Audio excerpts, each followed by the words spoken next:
Présence, sa prestance, comment elle se déplace, son maintien, sa coiffure, son regard. Les yeux en premier lieu. Naturelle, qu'elle n'en fasse pas trop, qu'elle soit assez discrète et puis qu'elle ait quand même physiquement des formes. Les yeux évidemment, le regard. Belle, tout simple.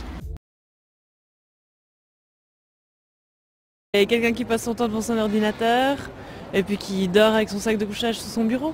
C'est un malade quoi. Un malade comme nous tous. Quelqu'un de justement au contraire très intelligent mais qui fait un petit peu neuneux de par son apparence. Ça évoque quelqu'un qui est un peu perturbé. C'est pas mes valeurs. Il fait des jeux en réseau la nuit tard, il bouffe de la merde, il sort pas trop. Un mec qui n'a pas de vie et qui passe un peu sa vie sur l'ordinateur ou à jouer des jeux vidéo ou sur Facebook.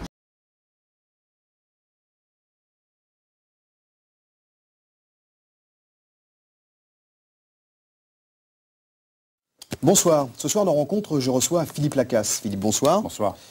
Philippe est atteint d'une maladie rare appelée la casse-cou-itérose, un cas sur 300 en Europe. C'est bien cela, Philippe? Tout à fait, oui.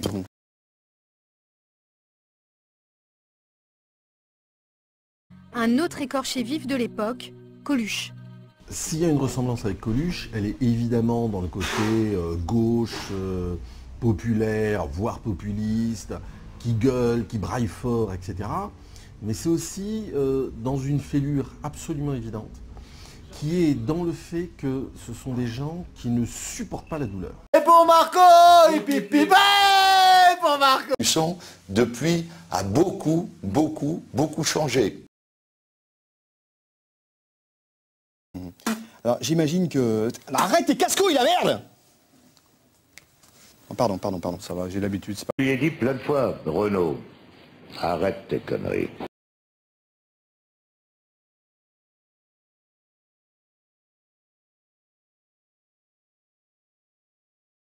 Ça,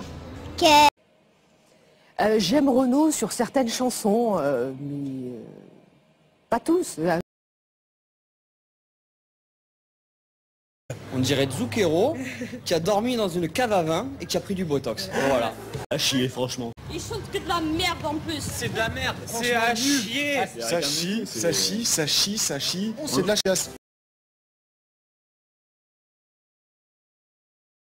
Une bêtise. ça sert à rien. Comment on fait pour faire le couple le plus laid? Un bon couple de chum, ça donne envie de mettre des capotes quoi. C'est clair, c'est clair.